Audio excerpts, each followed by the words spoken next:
Bagaimana kelanjutan penanganan kasus penembakan siswa SMK di Semarang? Kita telah terhubung bersama kuasa hukum korban, Zainal Petir. Selamat pagi, Bang Zainal. Selamat pagi. Terima kasih Bang sudah bergabung di Kompas TV pagi ini. Alhamdulillah sehat-sehat, Gi. Ya, Bang, ini Aibda Robik dipecat dan saat ini sudah jadi tersangka dalam kasus penembakan ini. Tanggapan keluarga seperti apa, Bang? Ya, tanggapan keluarga, saya mewakili keluarga almarhum Gama ya, yang masih umur 17 tahun merasa puas. Saya selaku kuasa hukum juga merasa bahwa putusan untuk PTDH atau pemberhentian tidak dengan hormat itulah putusan yang maksimal. Kaitan dengan kode etik itu putusan yang paling berat ya. Itu sudah sesuai dengan perbuatan yang dilakukan oleh eh, pelaku penembakan itu si Robik itu. Oke, berarti kalau sudah puas begini tidak ada tuntutan lagi ya? Karena kemarin beredar di media bahwa ada tuntutan untuk mencopot Kapolrestabes Semarang. Jadi begini, itu kan ada dua perkara yang nanti melekat di si penembak itu, Pak Robik itu ya. Satu kaitannya dengan kode etik. Kami sebelumnya sehari sebelum diputus oleh Komisi Etik Polda Jawa Tengah, saya itu sudah menduga bahwa sebetulnya unsur untuk dipecat sudah sangat kentara, sudah jelas. Karena posisi dia tidak dalam rangka tugas, tidak sedang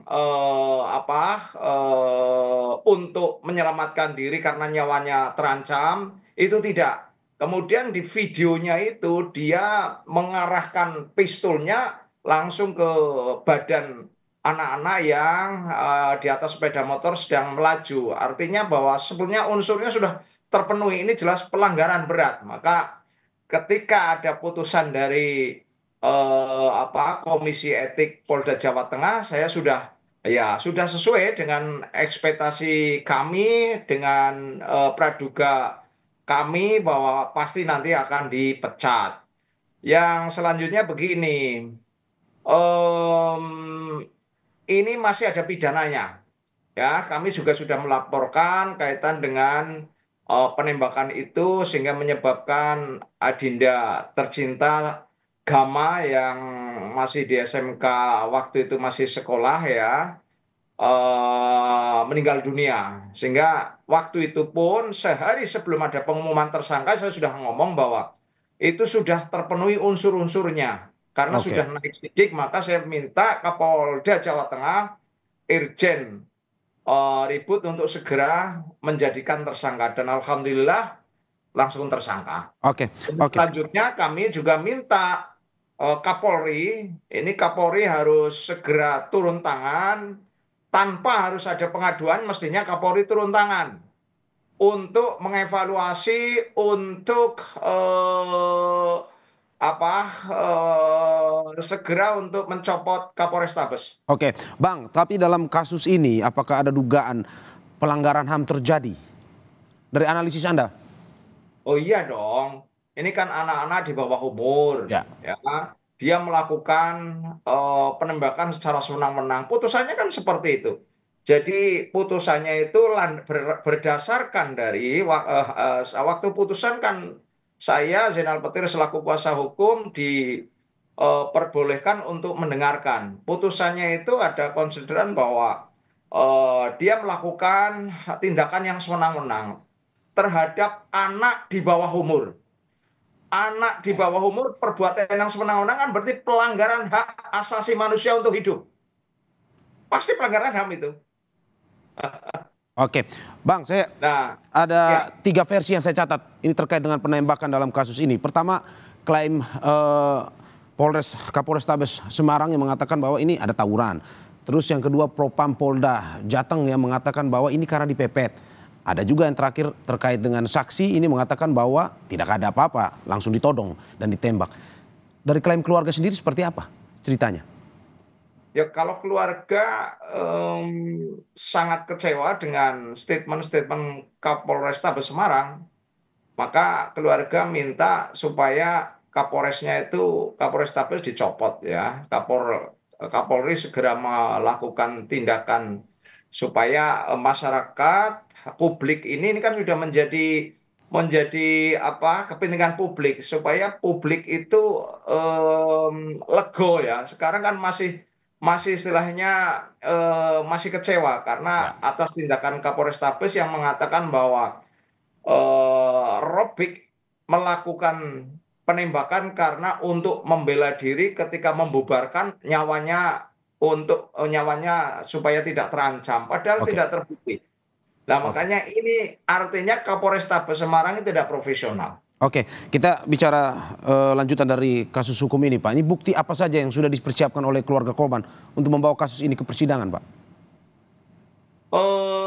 Bukti-bukti kan bukti itu terdiri dari bukti saksi-saksi ya. Saksi-saksi sudah jelas menyatakan bahwa waktu penembakan tidak ada peringatan, kemudian ada videonya. Ini bukti bukti elektronik juga ada, kami juga sudah dapatkan.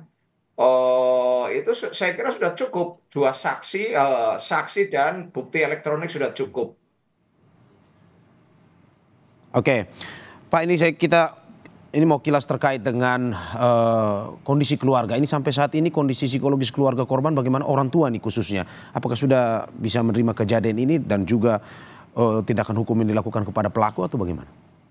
Ini kebetulan saya kan diberi kuasa oleh awalnya tiga ya.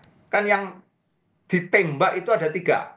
Yang Gama ditembak eh, meninggal dunia. Yang dua saudara A itu ditembak ditembak dadanya, tapi dia bisa menghindar karena ketika diarahkan pistolnya dia sudah Indo istilahnya menghindar, cuman masih kena keserempet dadanya terus masuk ke tiak gitu loh. Nah, dia kan si A itu berboncengan dengan dengan S ya, S di belakang terus tembus masuk ke lengannya si S. Jadi perlu disampaikan bahwa penembakan itu tiga orang, bukan hanya satu, satu yang meninggal dunia. Untuk Adam, saudara Adam itu keluarganya jelas masih masih kondisi sangat-sangat sedih, Mas. Ya. Karena waktu itu dia mencari anaknya mulai jam 12 malam sampai baru diketemukan itu jam satu siangnya, paginya terus siangnya. Itu pun yang memberitahu bukan dari anggota polisi, tapi PNS Polri gitu loh. Oke, Jadi terakhir Pak, ini terkait. masih sangat sedih sekali, Pak. Oke, masih sangat sedih sekali dan hingga saat ini memang terus harapannya dari keluarga akan ini terbuka, karena sebelumnya saya melihat bahwa ada pernyataan yang mengatakan bahwa kuasa dari hukum yang ataupun penegakan hukum saat ini dilakukan secara tertutup atau ada upaya menutup-nutupi kasus ini. Harapan dari pihak keluarga sendiri seperti apa? Harapannya supaya masyarakat ikut mengawasi. Teman-teman media juga sangat membantu kami ketika kemarin itu media maupun masyarakat tidak ikut mengawal, mungkin tenggelam kasusnya. Maka saya berharap ke depan tolong ini demi kebaikan. Kenapa demi kebaikan ke depan? Supaya polisi ketika memegang senjata itu jangan gatel pingin nembak. Nah ini loh, karena dia kan tidak boleh cepat marah, kemudian sedikit-sedikit terus ngacungkan senjata. Makanya saya berharap Kapolri untuk segera menata tata kelola penggunaan Oke, kekuatan khususnya senjata api. Karena kalau sudah emosi kemudian pelurunya dimuntahkan kepada masyarakat awam kan kasihan. Kan oke, belum lama ini juga polisi nembak polisi, kemudian ada oke, oke, lagi polisi nembak yang masyarakat sipil. Nah, ini sekarang polisi nembak siswa oke, yang di bawah umur. Ini oke, jelas catatan ke depan. Ya, saya kenapa kami konsen untuk mengawal ini supaya polisi ke depan lebih baik. Saya oke. justru ngeman kepada polisi supaya polisi baik, institusi baik, polisi-polisi yang nakal ya dibersihkan. Ini menjadi catatan ke depan ya Pak ya. Terima kasih Ya, Pak Zainal Petir atas dialognya pada pagi hari ini. Semoga ya. sehat selalu. Terima kasih sama-sama.